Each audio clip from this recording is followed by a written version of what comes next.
Hey guys, House here, and welcome back to our Let's Play series. I went ahead and advanced the game about 3 years. Not a lot happened.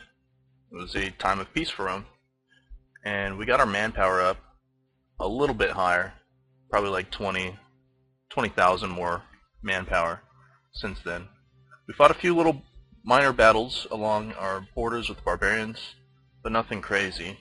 And we were finally able to colonize Gallia Cisalpina, and that's where I'm starting our Let's Play right now. We just finished colonizing, and we've been building lots of horses, lots of equitae for the rest of our army. Now, some of the subscribers, they wanted to see some change in tactics, because we've been losing a lot of manpower against other empires such as Greece most recently and Carthage. Now I want to show you guys, basically, let's come over here. I want to show you guys the bonuses that units have against each other. Real quick, there are 6 different types of units in Rome. There's the militia, which here we can see we have the veletae. There's heavy infantry, which for the Romans is the principe. We also have archers, the sagittorium over here, and we have cavalry, just standard melee cavalry. We have the equitae, and then we have horse archers right here, as you can see. And then finally we have elephants, and elephants are considered a type of cavalry as well. So we have 6 different types of units available in this game. Now I'm going to quickly go over some of the bonuses here. The veletae here are the bonuses. They're basically just cheap troops. One of the subscribers mentioned that the veletae would have a high attack value against elephants. In this game they don't. I wish they did. That's kind of why I'm doing this little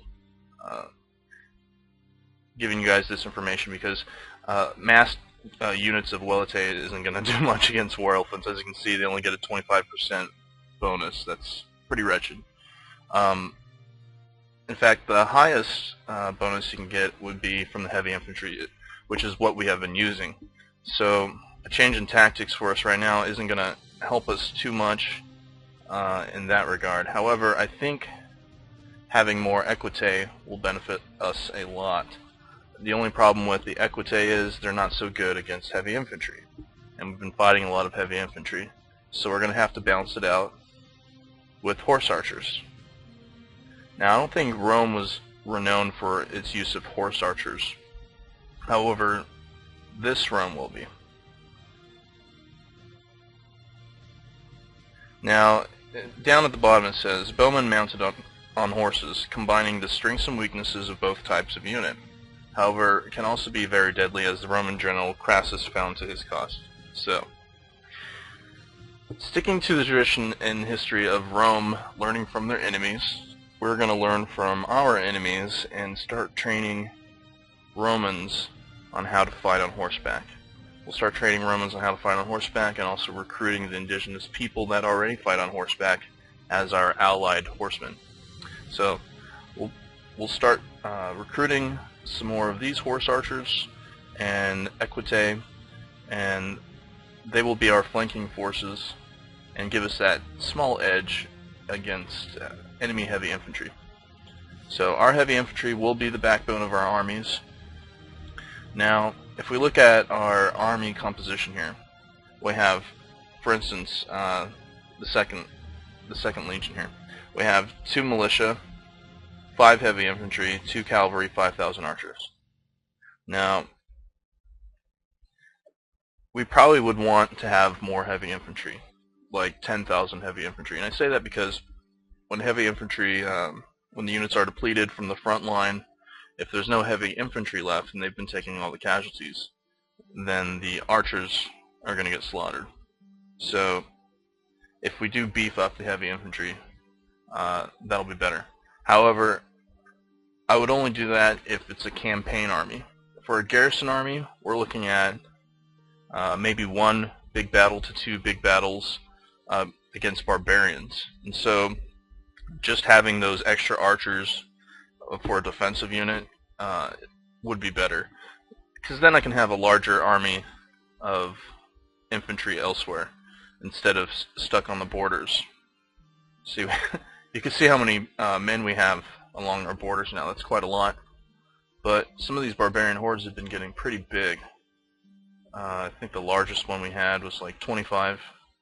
So, and this unit right here,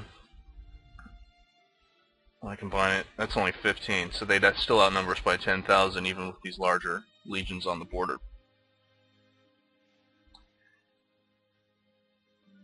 This will probably be what most of our armies look like in the future.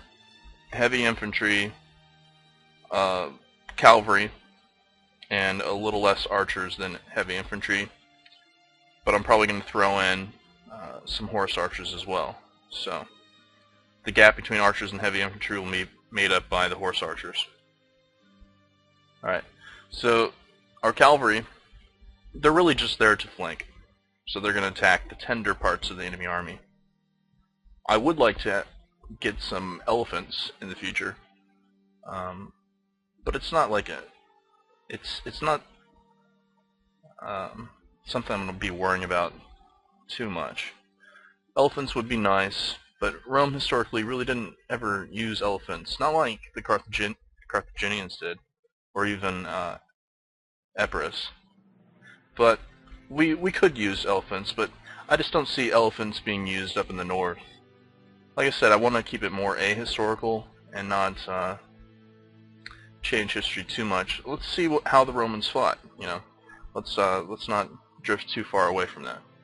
Sending giant elephant armies up into northern Gaul and or up in the Great Britain regions. You know, I don't know. I don't like it.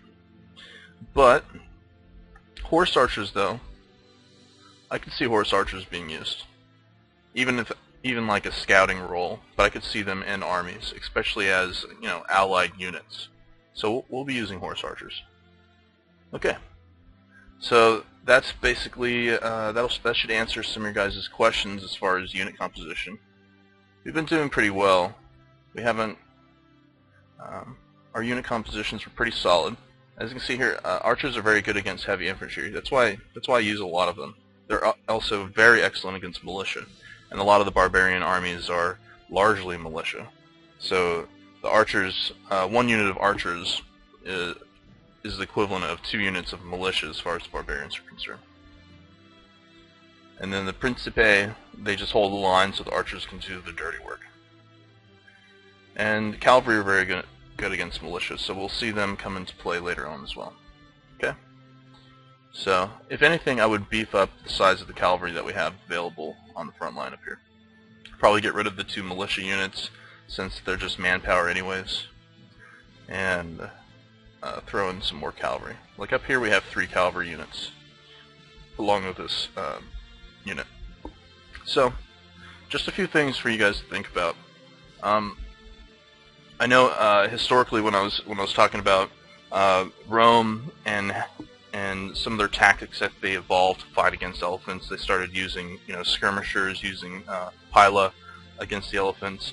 I really wish they kind of incorporated something like that into this game. In fact, a lot of the Hearts of Iron games, what they'll have is, it's a World War II based game, but they'll have you know, like unit attachments. You'll have 3 divisions of infantry, just your standard infantry. But what makes the division unique is the fact that it also has an attachment of engineers. So now it's an engineer division. Or it'll have an attachment of armored cars. So now it could be a more motorized, less soft target when it's fighting, or some artillery, etc. So I kind of wish they had something like that. Maybe we can tailor units with some more anti-elephant capabilities. But like I said, there's only 6 different unit types in this game, so there's not a lot of variety. So when it really comes down to it is unit composition. And I think the best unit that we could really make to fight against Carthage would be a unit that uses, let's see here, our heavy infantry as we have, archers, heavy infantry, that's it. Archers and heavy infantry would be the best units. Here we go. No. Yeah. But just overall having a good balance could help you win battles, you know? Yeah. Okay. So that's that. Maybe elephants against elephants. So maybe in the future, if we ever get access to elephants, we'll use them against the forces down here in Africa. Okay. Now, back onto the game. Like I said, not a lot has happened.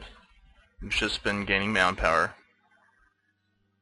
There is a war against Armenia. Well, there was a war. No longer a war. There was a war against Armenia and the Seleucids, which is interesting because the Seleucids had a child king, and the Armenians had a child king. So in my head, I was thinking it was the War of the Child Kings. Probably two regents taking power of those empires and sending their armies to war, because the Seleucid king right now, he's only 7 years old, and a lot of other empires taking advantage of that fact. Okay. So this army up here is kind of like my ideal army. I'd probably beef it up a little bit more with more heavy infantry and some horse archers. So I'd be looking at about, let's see here, 3,000 more heavy infantry and then 2,000 more horse archers. In fact, let's build some of those horse archers, shall we? Let's build 2 here, and then in Apulia we'll build, let's see here, 1 equite and 2 more horse archers. Now, I think we're approaching our limit. Our troop limit is 71 right now. So Rome has been expanding, and our troop limit has been going up. And what do we have here? We have barbarians incoming. Now, this will be a good example. These are Greek barbarians, as you can see. But we'll give you an example of this new unit composition. This is the first time we've had our equite, principe, the militia I'll be taking out later, and archers against a barbarian-sized army, which uses cavalry. You can see they're very ineffectual against heavy infantry. The cavalry are. So I'm not worried about the cavalry. It's when the cavalry get past your heavy infantry, when they've been wearing down your heavy infantry to the point where the heavy infantry can't support the archers in the back. Now let's see.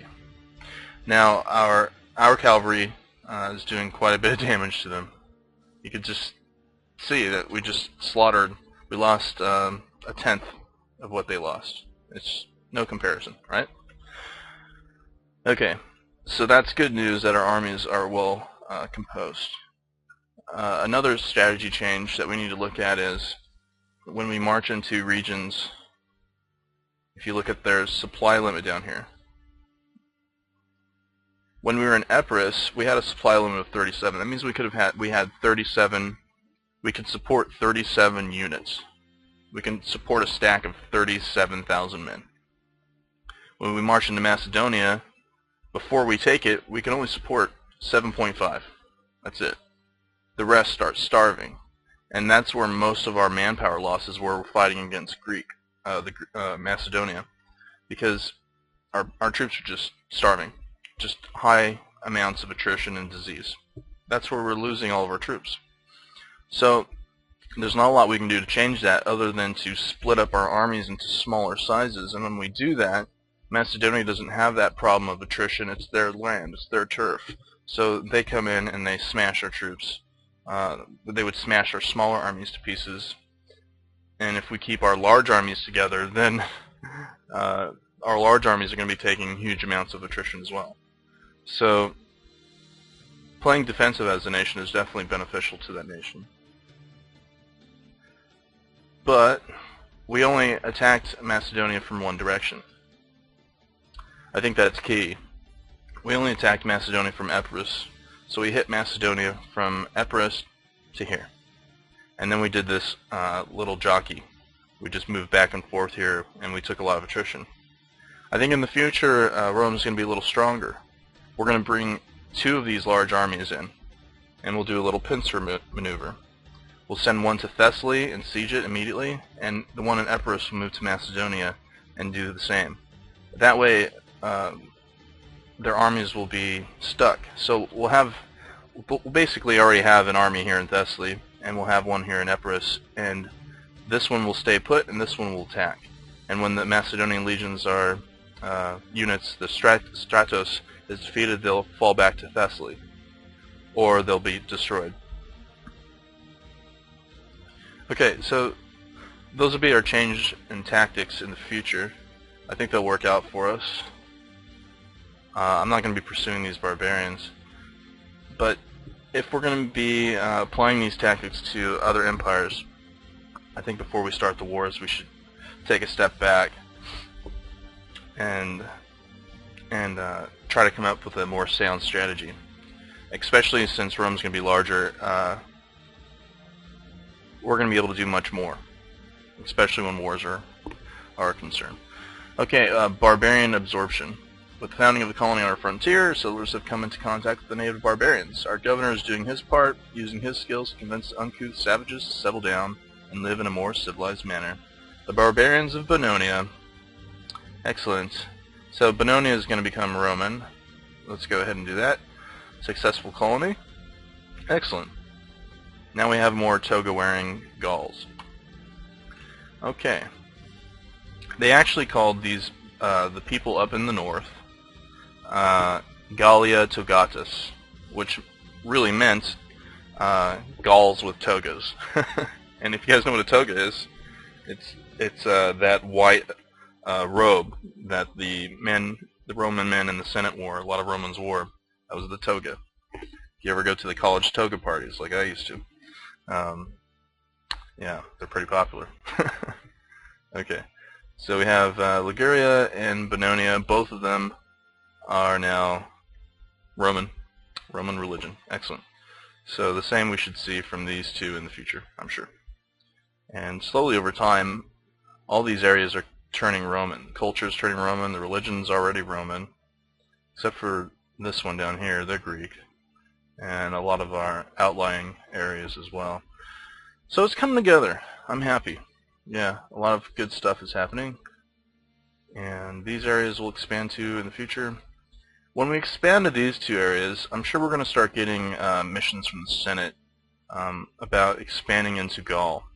I'm sure eventually, when the Greek presence is not so strong anymore, and the Greek lands are not so valuable, Rome's going to want us to push north, northeast, northwest. But they might throw us against Carthage again. You can see Carthage is starting to expand into Spain.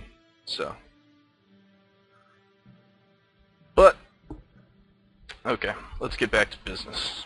So, some tactics that we'll employ against Carthage. Most of the fighting is going to be on mainland Carthage, North Africa, the North African face of their nation. I have no doubt that we'll win battles here in Spain. I have no doubt that we'll eventually win the sea battle, and then we'll just start pulling apart the rest of Carthage. But in order to get the Carthaginian fleet out, we're going to have to poke and prod it. Okay. Now we shouldn't be losing a battle here. We have heavy infantry and archers. Huh. But we did. I didn't have a leader there. And that's going to continue to be a problem. Benefactor. What does this do?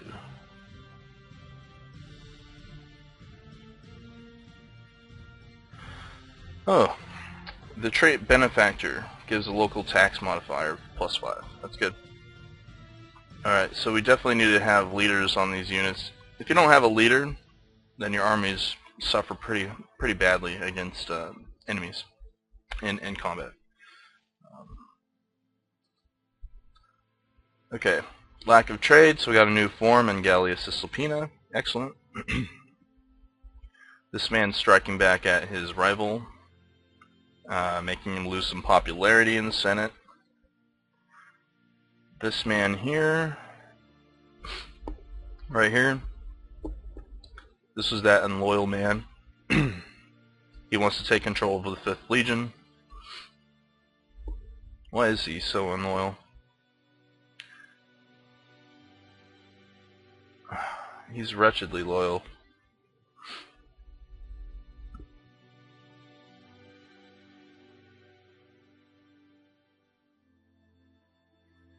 He's proud, stressed, generous, submissive, modest. He's a tactician. You would think his loyalty wouldn't be so bad, but it is. Because he wants to become ruler. And even if we gave him units, his loyalty would still be going negative. I'm afraid he'd never give them back, you know. I'm gonna say no, sorry buddy. Okay. So, I'm wondering if we could declare war against Carthage. Yeah, it would break the truce, but we do have a casus belli against them. Because they have a core province of ours. I mean, it's Macedonia, but Rome considers it hers. So, we will take that. And we need to take that within the next 11 or next 10 years. Yeah. And the truce is about to expire against Macedonia. Apparently they were allied with Bithynia and Rhodes. So, here's Rhodes, and here's Bithynia. So, this time when we go to war against Macedonia, we're going to take out her allies if they join her. We're going to take out her allies first and annex them. That way we get some extra provinces. That'll be helpful. See the barbarians coming back again. Small uprising in Gallia Cisalpina, and a generous nobleman, Manilius Valerius Maximus, has offered up a small sum of money, it should be SUM, to help the treasury. He has also hinted that he would like command of the army currently commanded by his rival, and would also like to remind you who his friend is. No choice will please everyone. So, let's see here. This man here. He's not a rich man, but he's offering money, apparently. So many people.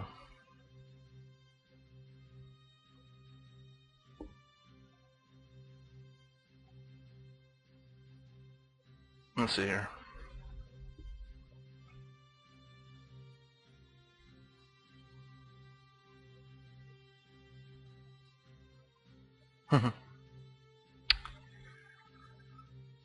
Aulus Manilius Torquatus,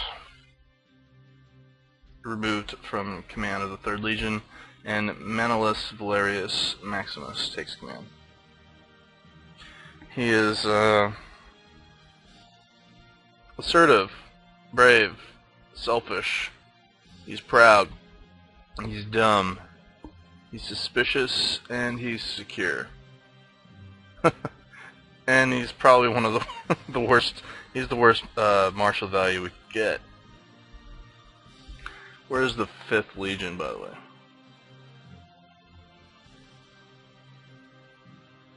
5th Legion is okay.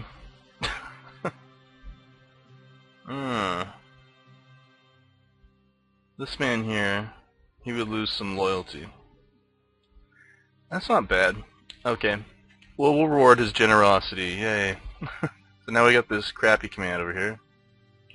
Oh, he's actually a better commander. So the other man was paying for this man to take command. Okay, I see. What was his loyalty at? That's a little more important. Okay, his loyalty's fine. And he's part of the military faction. Okay. That didn't turn out as badly as I thought it would. Okay. Now, he has a lot of loyal units. We can place this man. He's our current consul. He'll be placed in charge. And we'll march him against the rebels here.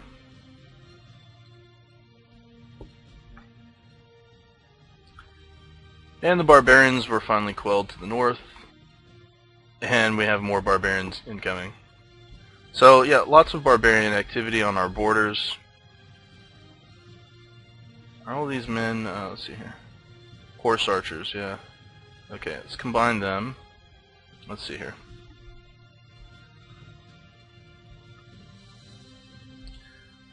I'm gonna send 2 horse archers. Supply limit 16. Okay. So I need to pull off. What do we have here? 2 militia, 6 infantry, 2 cavalry, 5,000 archers. Okay. I'm gonna pull off an archer, 1 archer unit, and both of the militia units.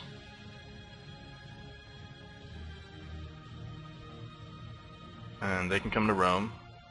Bononia, actually. And then the horse archers will move there. And what do you guys have? 2 regular cavalry. Okay. And I think they had 2 cavalry. They had 3 cavalry. They have 2 cavalry. So we'll move the other cavalry up there as well. Okay. And then these men over here. Cavalry, horse archers. Okay. And they're going to need horse archers. And they're going to need some horse archers. What's the supply? 16. Okay. Okay. Not too bad. And let's invoke an omen. We have trade income we can choose, national revolt risk, discipline, morale, research, population growth, defensive, or ruler popularity gain. Never tried that one. He's pretty popular, and he's deified, remember? So, yay! I want to try defensive. Let's try it. And it failed. Okay. Well, I did want to try it, so. And all these areas have stockades built, which is excellent. But, let's see if there's anything that hasn't been built in Tarentum, for example. It's Tarentum's trade. It's grain, that's right. Okay. So, one of the more valuable provinces that we have is Etruria. It has a forum. I think salt.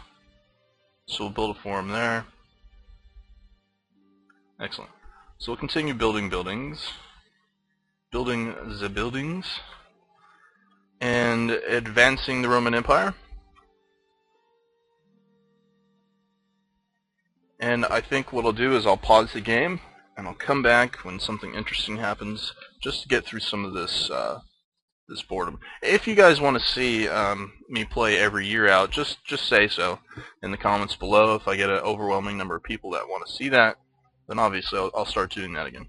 But until then, I'm just going to skip ahead through some of this boredom. Nothing's going on really, and I'm surprised that he's still losing down here. There we go. Now he's taking charge. Get those rebels. Good job. Okay. So I'll come back when something interesting happens.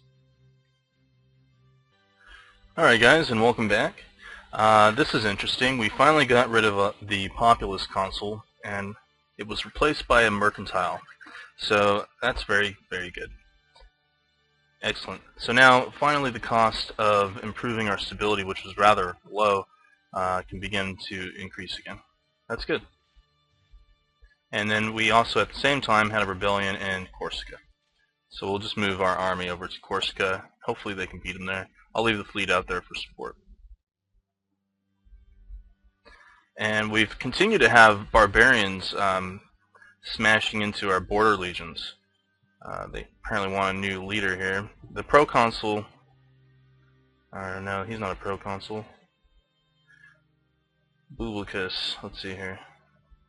He wants to become governor of Macedonia. Who's the current governor? Oh, there is none. Does he have any negative effects? Assertive, jealous, proud, suspicious? No. Yeah, he can become governor of Macedonia. Is his loyalty fine, though? I didn't check that. Yeah, he's very loyal. He's very loyal to... But he is assertive, so we'll be dropping, apparently. Yeah, no, not too much to worry about there. That's good. I didn't notice that we didn't have the ducks there, so now we do. Okay. Yeah, so barbarians have continued to attack our border provinces, and we've had a couple rebellions. We had one in Syracuse, nothing major. The main thing was we just advanced the game about 2 years into the future. I looked around at a lot of the other countries, and a lot of the other countries are more technologically advanced than we are, believe it or not. Especially some of the older Greek areas. The Civic Party.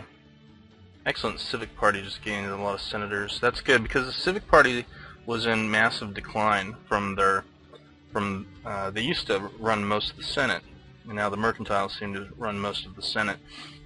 The military faction continues to lose a lot of members, though. So the military faction, I think, for a while, is going to continue to grow weaker as other factions grow stronger.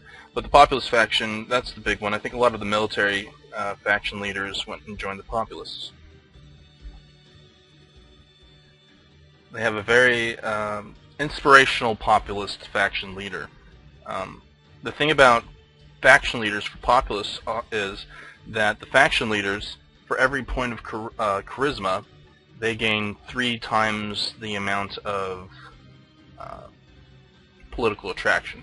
So, for example, I think it's 3 or 4. This man here has a charisma of 6, so he has enough political sway to create a 20% political attraction by himself, which makes him a very powerful populist faction leader. Not the most powerful. The most powerful, you can get some super highly charismatic populist faction leaders that will just ruin, they'll wreck all of Rome. Fortunately, we haven't run into that problem yet. Okay, so barbarians and rebels. Barbarians were quelled, and we got 1.4 slaves. Amazing. That's excellent. And the rebels were put down. Good. So all is well. And we're up to 51,000. And I moved some archers over here to Rome and disbanded the militia. And I've been going through disbanding any militia that I could find. Rome doesn't use militia that much anymore. We've trained our Principe to throw the Pila in formation. So we have archers. The main thing about I don't know if you guys can hear that, but I live near an airport, and we have an Army National or Air National Guard force here, and they fly F-16s out of the airport all the time. What they'll do is they'll send the point jet with his wingman. They'll take off, and then about 5 minutes later, they'll send another pair, and that pair will go and pursue, and they'll do little war games up there. So it's cool, and they fly over my house like all the time. So, but I'm used to living next to airports. When I was living in Los Angeles, we live right next to the Santa Monica airport over there, and I used to fly. I had a pilot license for a while. I used to fly Cessnas, little Skyhawks. Okay, so Let's see here. I will get another omen to advance. I think it's going to be the Blessing of Cupid. Cross your fingers. And that's 8 for 8. So we're very lucky when we plead to Cupid to help Rome. Yes, the Roman are they're very horny people. They're getting boogie, getting down with that. All right. So most of this is Rome building up its strength. You can see we have 73 units that we could possibly have, which is excellent. I'm going to continue building up our armies. Sacrilege. On discovering that Panormus had no temple, our governor sent us a strongly worded letter, advising that the gods would not stand for this. Alright, so they gained a temple in Panormus. That's good. Now, I'm not sure what that does for us yet. Let's see.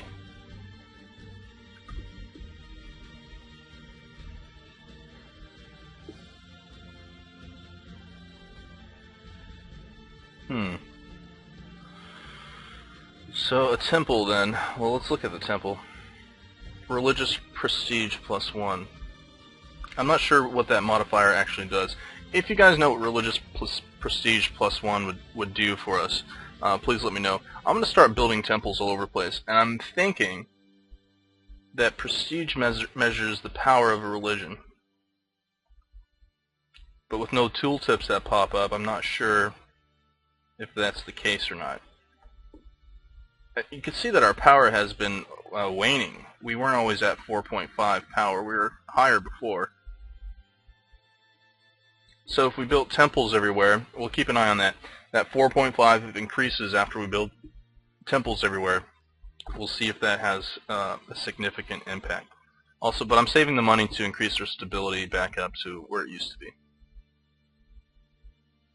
So we'll get our stability back up, and what I will do to prepare for the second war against Macedonia is, I know I just beefed up all these units on the borders, but I'm going to take a few units here and there, and we're going to consolidate those units into a brand new Roman legion, the 9th Legion, and it will be stationed in Epirus.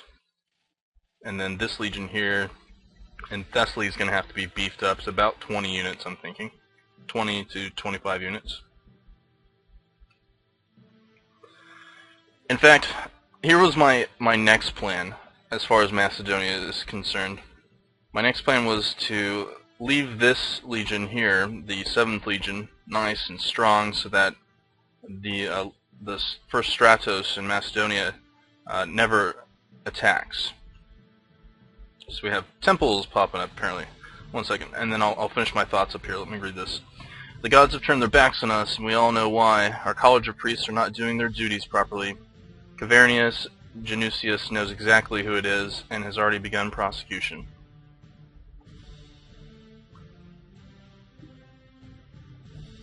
"75% chance of Rome is banned." Okay.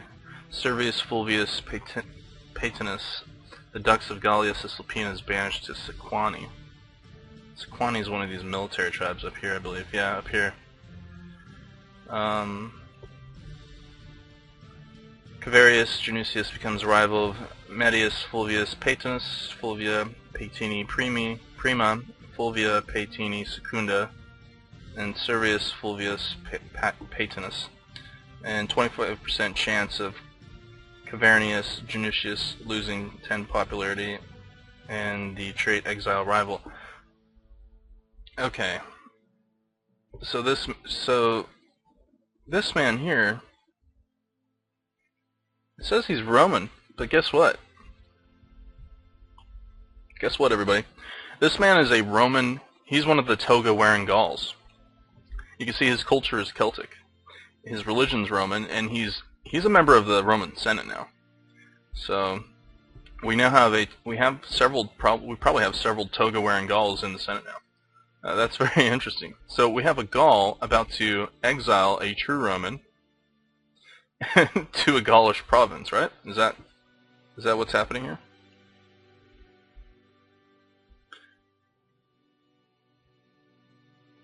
Indeed it is. Alright, let's see what happens.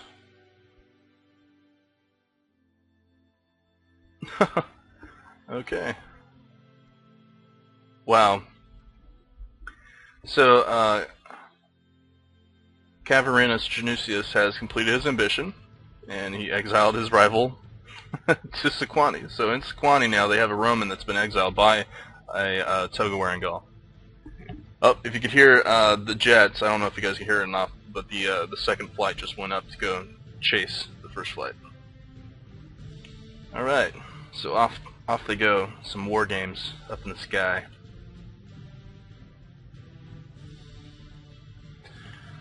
Okay, so with that, we'll start building up this legion and preparing for the Second Macedonian War. And also keep in mind I will be invading Rhodes and possibly Bithynia. New governor. Alright, let's see here. Of Gallia Cisalpina. Who do you want? Maximus. This man. Okay. Okay. Yeah, he can become governor. Excellent. Alright, so lots of good stuff happening. Time to offer sacrifice. And with that, we're going to call this Let's Play. When we come back, we will be approaching war with Macedonia. So maybe we'll start the war in the next Let's Play. Not sure. We'll see how far we can get and have some more fun. I'm Riot House. Thank you for watching, and I'll see you guys in the next Let's Play.